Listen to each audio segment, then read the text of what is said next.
Opinion? देखिए, technology में India जितना मर्जी आगे चले जाए, लेकिन यहाँ पे जो बात आती है कि माइंडसेट के ऊपर, अभी लास्ट टाइम जो ऐसे यूएई में इनका वो हुआ है एयरपोर्ट जो क्रैश हुआ है, तेजस। तो बेसिकली मसला ये होता है कि जब आपके पास माइंडसेट वैसा नहीं है, तो टेक्नोलॉजी में जितना मर्जी आप एडवांस हो जाए, तो जैसे यूजेबल जो क्वालिटी नहीं आपके पास है, माइंडसेट ऐसा नहीं है, तो आप टेक्नोलॉजी में जितना मर्जी आगे चले जाएंगे तो वो ये एडवांटेज है कि हम लोग को ये सबक दिया गया है कि जन्नत हमें दुनिया के बाद जन्नत मिलेगी, और यही है जो हमें उनमें शहादत का कॉन्सेप्ट जो है ना वो मैटर करता है। अच्छा, आप जिस जगह पे बैठे हुए हैं ये जगह जिस्म फरोशी के लिए मशहूर नहीं है, लेकिन आप मुझे बताएं आप जिस जगह पे बैठे हुए हैं ये जगह ये ली मार्केट नहीं है जिस्म फरोशी के लिए मशहूर? नहीं, मशहूर नहीं। अगर ली मार्केट जिस्म फरोशी के लिए मशहूर है नहीं? बिल्कुल है, अभी ये सामने गवर्नमेंट ने अलाउ दिया हुआ है सब कुछ। गवर्नमेंट ने अलाउ आपके साथ बैठे हुए वो बता रहे हैं कि इस तरह के है, और ये अभी का नहीं है, बहुत पुराना है ये। गवर्नमेंट ने अलाउ गवर्नमेंट पैसे खिला रहे हैं, वो लोग गवर्नमेंट को पैसे खिला रहे हैं और सरेआम चल रहे हैं।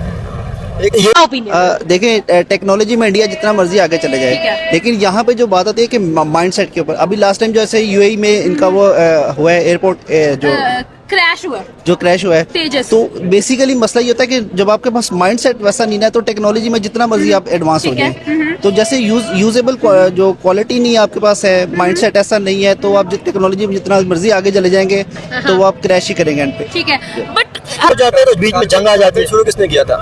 कारगिल तो इंडिया ने खुद शुरू किया था। आपको किसने बोल दिया कारगिल इंडिया ने शुरू किया? आपको ये चीज किसने बोली है? मैं आपको बता रहा हूँ कारगिल शुरू किसने किया था, ये आपको किसने बोले? मैं छोड़ूंगा मेरे को किसने बोले, लेकिन आपको पता है कारगिल शुरू किसने किया था? कैसे किया? इंडिया ने। कैसे किया? इंडिया ने किया। फिर खुद उन लोगों ने बोला कि बस आप जी, जब उनको पता चला कि पाकिस्तान जो है ना मतलब कि हमारे सड़क के ऊपर कब्जा कर रहे थे, फिर उन लोगों ने जंग रुकवाने की मतलब कोशिश की।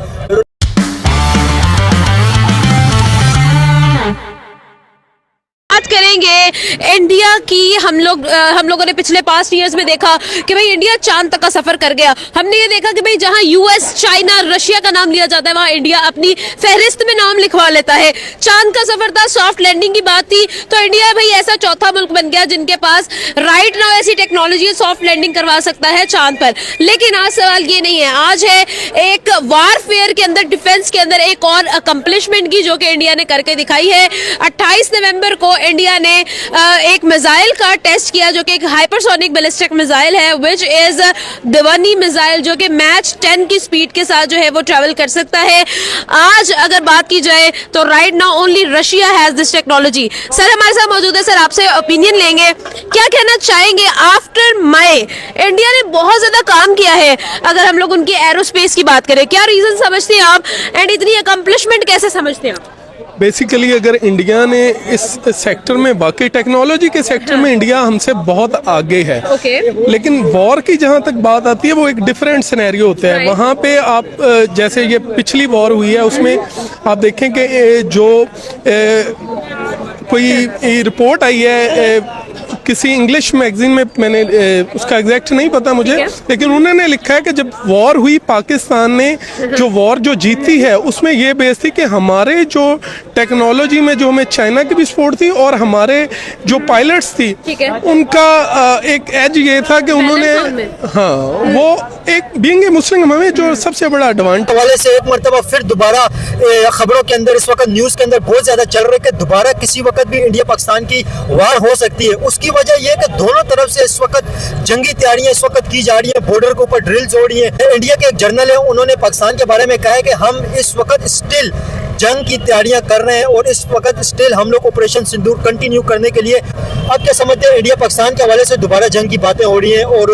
दोनों तरफ से एक दूसरे को बातें की जा रही हैं। इंडियन आर्मी ने बॉर्डर के ऊपर ड्रिल्स भी इस वक्त स्टार्ट की हुई है और कंप्लीटली इस वक्त तैयारी के अंदर इस वक्त है। क्या समझते हैं इंडिया और पाकिस्तान की दोबारा वार हो सकती है? पॉसिबिलिटी है इस वक्त? क्यों नहीं हो सकती है वार? अगर आपके घर के सामने कोई आके बॉर्डर लगा दे, आपको गालियां दे, बुरा भला के, आप क्या करेंगे उसके साथ? नहीं, आप क्या करेंगे उसके साथ? इंडिया, पाकिस्तान हमारा घर है, हमारा मुल्क है। हमारे मुल्क के बाहर कोई खड़ा होकर हमें बुरा भला कहेगा कि हम कुछ नहीं करेंगे? आप तो कह रहे इंडिया तो सिर्फ आर्मी लड़ेगा, हमारे तो अवाम भी लड़ेगा उठ के इनके साथ। ये बात नहीं करें आप कि वो हमें गालियां दे रहे हैं। उनके सियासतदान चीख चीख के कभी हमें दहशतगर्द बोल रहे हैं, कभी क्या बोल रहे हैं। खुद अपने मुल्क में देखते नहीं है मुसलमानों के साथ क्या कर रहे हैं वहाँ पे, सिखों के साथ क्या कर रहे हैं वहाँ पे, और यहाँ पे आप कह रहे हो कि जंग होना चाहिए ऐसे लोगों के साथ जो तेरे घर के बाहर आके मोर्चा लगा के तेरे को गालियां दे रहे, ललकार रहे। आप नहीं लड़ोगे? लेकिन लड़ने से तो नुकसान होगा, लड़ना तो जरूरी तो नहीं होता है ना भाई। आपका दुश्मन आपके घर पे मारने आ रहा है, आप नहीं लड़ोगे नुकसान होगा। नुकसान के बारे में सोचोगे, नहीं लड़ोगे इससे ज्यादा नुकसान होगा। आप तैयारी करके खड़े रहोगे उससे कम नुकसान होगा, आप सोओगे उसको ज्यादा नुकसान होगा। ये लोग कर क्या रहे हैं आपको नजर नहीं आ रहा है? जब भी देखो मीडिया में, जब भी मीडिया में उठाते हैं पाकिस्तान ये कर रहा है, पाकिस्तान वो कर रहा है, पाकिस्तान ये कर रहा है, खुद क्या कर रहे हैं? हमारे मुल्क में कभी आपने देखा किसी हिंदू को जलाया गया है, किसी मंदिर को तोड़ा गया है? आपने देखा है? आप तो न्यूज चलाते हो। लेकिन हिंदुओं के हवाले से प्रॉब्लम तो है पाकिस्तान के अंदर। अभी पिछले दिनों अभी मैं बात कर रहा हूँ, 2-3 दिन पहले की बात है कि हिंदू लड़कियों को स्कूल के अंदर एडमिशन ही नहीं मिला। सिर्फ इस वजह से नहीं एडमिशन नहीं मिला कि आपको पहले मुसलमान बनना पड़ेगा, हिंदू मजहब छोड़ना पड़ेगा, फिर आपको स्कूल के अंदर एडमिशन देंगे। ये आपको मैं सिंध का वाकया बता रहा हूँ, ये सिंध का वाकया, ये अभी का वाकया। मैं आपको एक बात बताऊँ, ये बिल्कुल ये बात फेक है। ये फेक है कि आप ऐसे करेंगे। सरकारी इदारे स्कूल में वहाँ पे फॉर्म के अंदर मजहबियत लिखा हुआ है। मैं आपको ले चलता हूँ मेरे मोहल्ले में। नहीं, फेक की बात नहीं है, ये बकायदा प्रेस कॉन्फ्रेंस की है उन बच्चियों ने, ये पूरी प्रेस कॉन्फ्रेंस की है, न्यूज के ऊपर आई है ये चीज, और बच्चियों ने खुद आके बताया। बच्चियों ने खुद आकर बताया कि हमारे साथ हेड मास्टर ने इस तरह किया कि भाई हिंदू मजहब आप छोड़ के आप मुसलमान बन जाइए। हिंदू बच्चियों ने ये प्रेस कॉन्फ्रेंस की है। तो ये बात मैंने ना सुना है ना मतलब कोई न्यूज में नहीं आया। आप कह रहे हो तो हो सकता है, लेकिन ये भी गलत है। आप और चीज भी है, हम लोगों ने देखा कि इंडिया जो है वो अपनी टेक्नोलॉजी पर बहुत ज्यादा इन्वेस्टमेंट करता है। चाहे आप सिर्फ और सिर्फ इसरो की बात कर ले जो कि इंडिया की स्पेस ऑर्गेनाइजेशन है, या फिर DRDO की बात कर ले जो कि उनके डिफेंस के सिस्टम्स को देखती है। ब्राह्मोस एक बहुत बड़ी वर्ल्ड वाइड सक्सेस थी जो कि रशिया और इंडिया का कंबाइंड एक वेंचर था। उसके बाद रशिया और इंडिया ने मिलकर बहुत सारी चीजों पर जो है वो ट्रेड का के लिए हाथ बढ़ाए हैं एक दूसरे के लिए। इवन के Putin is also coming to India on 4th and 5th December for several meetings and several contracts जो कि साइन होने वाले हैं। आपको क्या लगता है how India manages to do such things on such big levels? ये जो इंडिया और पाकिस्तान का जो मसला कश्मीर का इशू जो अंग्रेज छोड़ के गए थे, आप नहीं समझते कि इंडिया पाकिस्तान दोनों को मिलकर इस प्रॉब्लम का कोई सोल्व निकालना चाहिए ताकि ये रीजन ग्रो करे, दोनों मुल्क तरक्की करे? इंडिया तो ग्रो कर रहे हैं लेकिन पाकिस्तान ग्रो नहीं कर रहे। यार इंडिया भी ग्रो नहीं कर रहा, किसने बोला इंडिया ग्रो करे? दुनिया में सबसे ज्यादा जो मतलब कि बाहर जो लोग रहते हो तो इंडिया की पब्लिक जो है दुनिया में सबसे ज्यादा बाहर रहता है। और बाहर मतलब कहाँ रहते हैं? दूसरे ममालिक में, जैसे अमेरिका, कनाडा। तो इंडिया के जो लोग हैं ना सबसे ज्यादा वो लोग बाहर दूसरे ममालिक में रहता है। तो इंडिया भी ग्रो नहीं कर रहा। अगर अच्छा, अगर दोनों इंडिया के जो लोग बाहर रहते हैं, आपको पता है वो पढ़े लिखे लोग रहते हैं, एजुकेटेड लोग रहते हैं, तो वो पढ़ लिख के बाहर जाते हैं, तो इसका मतलब इंडिया के लोग पढ़े लिखे हैं, वो पढ़ के जाते हैं। आपको पता है अमेरिका पढ़े लिखे लोगों का जो है ना वहाँ पर कदर नहीं है, क्योंकि तभी तो बाहर जा रहा है। मुल्क का नुकसान तब हो रहा है जब पढ़े लिखे लोग बाहर जाते हैं और अनपढ़ इधर रहते हैं। तो इस वजह से इंडिया नुकसान में जा रहा है। जो आप कह रहे हैं कि इंडिया ग्रो नहीं कर रहे हैं, इंडिया के जो लोग बाहर जा रहे हैं, इंडिया का टैलेंट बाहर जा रहे हैं। आपको पता है इंडिया का टैलेंट बाहर, सुंदर पिचाई गूगल के CEO के, वो इंडिया के अंदर कितनी इन्वेस्टमेंट ला रहे हैं? आपको पता है $10 बिलियन से ज्यादा की इन्वेस्टमेंट इंडिया के अंदर कर रहे हैं गूगल के CEO सुंदर पिचाई। तो ये तो इंडिया को फायदा हो रहा है, इस चीज का नुकसान तो नहीं हो रहा है जो इंडिया का जो पढ़ा लिखा है एजुकेटेड नौजवान जो बाहर जा रहे हैं। अगर यही लोग इंडिया में होते हैं, इंडिया के अंदर कंपनी लोग बनाते तो जो लोकल लोग हैं जो मतलब पढ़े लिखे नहीं है उनको भी रोजगार मिलता है ना। अभी अगर एक बंदा जाते हैं बाहर मालिक तो फायदा तो उस मुल्क को होता है, इंडिया को थोड़ी होता है। यहाँ होता है लेकिन मतलब कि जो अगला नया नस्ल जो आने वाले हैं उनको इतना फायदा थोड़ी होगा। तो इंडिया के आपको पता है बेंगलोर के अंदर, मुंबई के अंदर, दिल्ली के अंदर, हैदराबाद के अंदर जो IIT हैदराबाद बनी हुई है, IIT बम्बई जो बनी हुई है, इंडिया के अंदर भी बहुत बड़े तादाद के अंदर इस वक्त IT एक्सपर्ट मौजूद है, AI के एक्सपर्ट मौजूद है, टेक्निकल एक्सपर्ट मौजूद है। माजरत के साथ कहना चाहता हूँ लेकिन आपको पता है दुनिया में सबसे ज्यादा जो जिस्म फरोशी होती है वो इंडिया में होती है और उस पर वो लोग फख्र करते हैं। जो इंडिया का जो राजस्थान है वहाँ पर बाकायदा जिस्म फरोशी होती है और जो उनके शोहर है उनको अलाउ करते हैं और जो उनकी जो लेडीज है उस पर फख्र करती है। क्यों करती है, किस वजह से? किसी ने पूछा आज तक? ये नहीं यार, ऐसी कुछ चीज भी नहीं है। वहाँ पे भी ऐसा होता है, ऐसा कुछ भी नहीं। बाकायदा खवातीन जिस्म फरोशी करती है। तो जिस्म फरोशी पाकिस्तान में नहीं होती है। लेकिन वो लोग आप जिस जगह पे बैठे हुए हैं, ये जगह आप जिस जगह पे बैठे हुए हैं ये जगह जिस्म फरोशी के लिए मशहूर नहीं है। लेकिन आप मुझे बताएं, आप जिस जगह पे बैठे हुए ये जगह ये ली मार्केट नहीं है जिस्म फरोशी के लिए मशहूर? नहीं, मशहूर नहीं। अगर ली मार्केट जिस्म फरोशी के लिए मशहूर है नहीं? बिल्कुल है, अभी ये सामने गवर्नमेंट ने अलाउ दिया हुआ है सब कुछ। गवर्नमेंट ने अलाउ आपके साथ बैठे हुए वो बता रहे हैं कि इस तरह के है और ये अभी का नहीं है, बहुत पुराना है ये। गवर्नमेंट ने अलाउ गवर्नमेंट पैसे खिला रहे हैं, वो लोग गवर्नमेंट को पैसे खिला रहे हैं और सरेआम चल रहे हैं। ये इस इलाके के अंदर जिस्म फरोशी होती है। एक चीज होती है ऑफिशियल होती है, एक चीज होती है चुपके तो हर चीज होती है दुनिया में।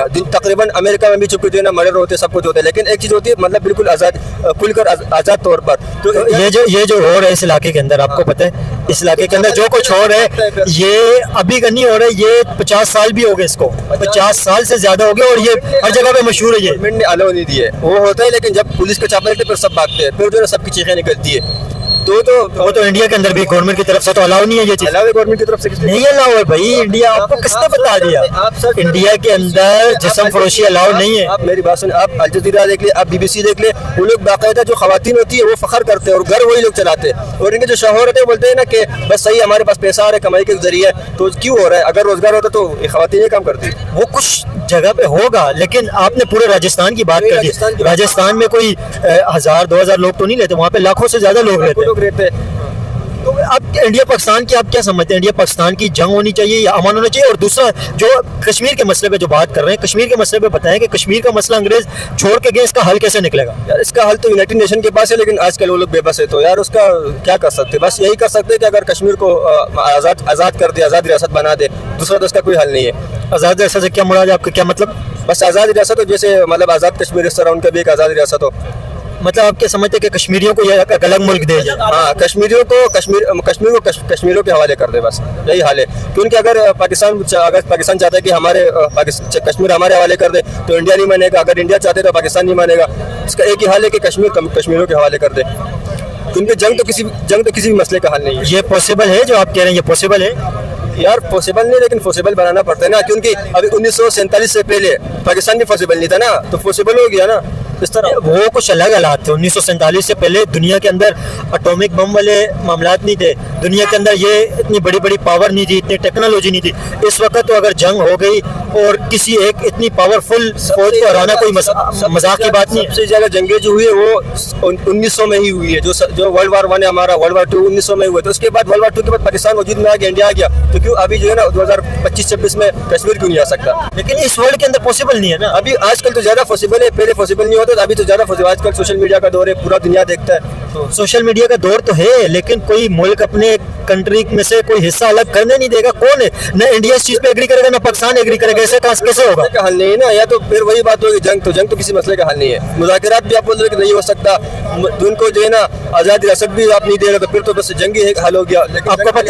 आपको पता है अटल बिहारी वाजपेयी जिस वक्त इंडिया के अंदर गवर्नमेंट कर रहे थे, तो उन्होंने एक हल निकाला था। वो खुद बस के ऊपर यहाँ पे ट्रेवल करके आए हुए थे, बाय रोड आए थे, पाकिस्तान आए थे, विजिट किया था उन्होंने। लाहौर के अंदर मीनार पाकिस्तान के ऊपर खिताब भी किया था। अटल बिहारी वाजपेयी पाकिस्तान के अंदर आए थे, उन्होंने फ्रेंडशिप की बात की, तो उस वक्त कश्मीर का मसला का हल निकल सकता था। उसके बाद एकदम कारगिल हो गया, जंग दोबारा स्टार्ट होगी, तो वो सारी जितनी भी प्रोसेस था वो सबके ऊपर पानी फिर गया दोबारा जंग की वजह से। तो ये जब इंडिया पाकिस्तान सेटल होने की तरफ जाता है तो बीच में जंग आ जाती है। शुरू किसने किया था? कारगिल तो इंडिया ने खुद शुरू किया था। आपको किसने बोल दिया कारगिल इंडिया ने शुरू किया? आपको ये चीज किसने बोली है? मैं आपको बता रहा हूँ कारगिल शुरू किसने किया था। ये आपको किसने बोले? मैं छोड़ो ना, मेरे को किसने बोले, लेकिन आपको पता है कारगिल शुरू किसने किया था? कैसे किया? इंडिया ने कैसे किया? इंडिया ने किया। फिर खुद उन लोगों ने बोला कि बस आप जी, जब उनको पता चला कि पाकिस्तान जो है ना मतलब कि हमारे सड़क के ऊपर कब्जा कर रहे थे, फिर उन लोगों ने जंग रुकवाने की मतलब कोशिश की। कारगिल परवेज मुशर्रफ ने शुरू किया था, और परवेज मुशर्रफ ने जो कारगिल शुरू किया था, आपको पता है यहाँ पे जो पॉलिटिकल गवर्नमेंट थी उसको भी नहीं पता था, नवाज शरीफ को भी नहीं पता था कि वो जंग स्टार्ट करने वाले। जंग स्टार्ट जब इंडिया ने हमले किया तो उसके पास इतना टाइम नहीं था कि नवाज शरीफ से पूछते थे, उसने बगैर पूछे मुझे ना जवाबी कार्रवाई शुरू कर दी। यार ये इंडिया ने नहीं की ये जंग शुरू भाई, कारगिल की जंग इंडिया ने शुरू नहीं की थी, ये परवेज मुशर्रफ ने शुरू की। मुशर्रफ ने डायरेक्ट जवाब दिया, प्राइम मिनिस्टर से पूछे। आप देखें, आप ये रिसर्च कर लेना, आप जाके अगर आपके पास नेट अभी रिसर्च करते हैं, अभी लोग भी देख लेंगे, आप अभी रिसर्च करके देखें कि ये इंडिया ने शुरू नहीं की थी, ये परवेज मुशर्रफ ने शुरू की थी। डायरेक्ट जवाब दिया था, मुशर्रफ ने शुरू नहीं किया, मुशर्रफ ने खत्म किया था, लेकिन उन लोगों ने फिर बोला कि बस हमने तो नहीं किया, फिर पीछे हट गए। ये आपको शायद नॉलेज सही तरह से नहीं है, आप जाके रिसर्च कर लेना, ये मुशर्रफ ने शुरू की थी। 1999 में हुआ था ना, यही डेट है ना। नवाज शरीफ उस वक्त वज़ीर आज़म था, तो मुझे अगर इतना पता है तो कारगिल के बारे में पता होगा ना। जंग इंडिया ने नहीं शुरू की थी, अच्छी तरह आप देख लेते, रिसर्च कर लेना, आपको मुशर्रफ ने क्या किया था, मुशर्रफ ने प्राइम मिनिस्टर से पूछा नहीं था, बस मुशर्रफ ने जो ना अपनी मर्जी से उसने जवाबी कार्रवाई शुरू की थी, बस ये गलती उसने की थी, और उसका करना भी चाहिए था क्योंकि टाइम नहीं था। ऐसा नहीं है। जो लोग मुझे देख रहे हैं, आप लोग कमेंट के अंदर ये बताएं कि इंडिया पाकिस्तान की जो कारगिल वार हुई थी ये किसने स्टार्ट की थी? वैसे स्टार्ट तो मुशर्रफ ने की थी, ये तो सबको पता है, मुशर्रफ खुद बोलते हैं मैंने स्टार्ट किए। आप कह रहे इंडिया ने स्टार्ट किए? यार मुशर्रफ ने स्टार्ट नहीं किया, उन लोगों ने हमला किया। जब अभी मुशर्रफ खुद बोलते हैं ये मैंने स्टार्ट किया, तो इंडिया ने हमले किया, पाकिस्तान ने जवाबी मतलब कार्रवाई की। तो अभी अगर 50-60 साल बाद देखेंगे, लोग बोलेंगे कि पाकिस्तान ने हमला किया था, पाकिस्तान ने तो जवाब दिया, हमने थोड़ी किया। मुशर्रफ खुद कहते हैं ये जंग मैंने स्टार्ट की थी कारगिल वाली। यार मैंने मुशर्रफ का नहीं सुना, लेकिन जहाँ तक मैंने पढ़े, जहाँ तक किताबों में मैंने देखा है, तो इंडिया ने स्टार्ट किया था, पाकिस्तान ने उसको खत्म किया था, और फिर अमेरिका के कहने पर पाकिस्तान नवाज शरीफ ने जंग रुकवा दिया था। आप क्या चाहते हैं, इंडिया पाकिस्तान की जंग होनी चाहिए या अमन होना चाहिए? अमन होनी चाहिए। अमन होगा तो मतलब दोनों मुल्क को फायदा होगा। लेकिन बात तो अमन की तरफ तो नहीं जा रही है इंडिया पाकिस्तान की। अमन की तरफ नहीं जा रही, फिर तो हमारे पास सिस्टम सही है, फिर बिस्मिल्लाह करनी चाहिए। तो सिस्टम तो इंडिया के पास भी है, इंडिया के पास आप क्या समझते नहीं है क्या? इंडिया के पास है, लेकिन वो हम लोग अभी उन लोग पे थोड़ा हेवी हो गए हैं, तो इस वजह से वो लोग आजकल थोड़े डरे हुए, तो इस वजह से इंडिया के पास किसी चीज की कमी नहीं है। ये शायद आप समझते हैं कि इंडिया के पास कुछ है नहीं, इंडिया के पास किसी चीज की कमी नहीं है। इंडिया के पास इकोनॉमिकल ग्रोथ भी है, इंडिया के पास हर चीज है। अभी जो रिसेंट दुबई एयर शो हुआ था, सबने देख लिया कि इंडिया का टेक्नोलॉजी के कहाँ पर और पाकिस्तानी टेक्नोलॉजी कहाँ पर है, तो पूरी दुनिया ने देख लिया ना। तो ये जहाज तो गिरते रहते हैं, ये तो अभी JF-70 थंडर जो था ये भी थोड़े टाइम पहले गिरा था। इसके अलावा F-35 जो इस वक्त वर्ल्ड के अंदर नंबर 1 के ऊपर जो जहाज आते हैं F-35 अमेरिका का, वो कितनी मरतबा गिर गया? 20 से ज्यादा मरतबा वो गिरे। अभी पिछले दिनों में वो एयरक्राफ्ट कैरियर जहाँ पे खड़ा हुआ था समंदर में, वहाँ का F-35 जो दुनिया का नंबर 1 एयर फाइटर जेट है, वो भी गिर गया था। एयर शो में अगर एक विंग कमांडर एक जहाज उड़ा रहा है, अगर उससे गलती हो रही तो समझ बाकी उनका फोर्स मतलब कैसे होगा? जब एक विंग कमांडर है उससे जहाज क्रैश हो रहा है और उसने हाईजैक भी नहीं किया खुद को, तो आप देख सकते हो कि उनकी टेक्नोलॉजी कहाँ तक है। जो वो लोग जब बोलते हैं कि हमारा तेजास है, और तेजास पर शो के अंदर गिर जाता है। ये जहाज तो गिरते रहते हैं यार, ये तो हर मुल्क के गिरते हैं, ये कोई नई बात तो नहीं है कि इंडिया का ही गिर गया, ये तो हर मुल्क के गिरते हैं। अमेरिका के कितने गिर गए? तो गुर्बत के ऊपर काम करना चाहिए, बिजनेस के ऊपर काम करना चाहिए, बिजनेस ग्रोथ हो, गुर्बत खत्म हो, दोनों मुल्कों के अंदर ट्रेड हो, बिजनेस हो, आना जाना हो, जिसकी वजह से दोनों मुल्क ग्रो करेंगे। इंडिया स्टिल इस वक्त इंडिया की इकोनॉमी ग्रो कर रही है। अमेरिकन टैरिफ के बावजूद इंडिया की इकोनॉमी 8% से ग्रो कर रही है। स्वागत है आपका इस चैनल पर। वीडियो अच्छी लगे तो लाइक शेयर एंड सब्सक्राइब करें और ज़्यादा से ज़्यादा सपोर्ट करें ऐसे ही वीडियो देखने के लिए। जय हिंद।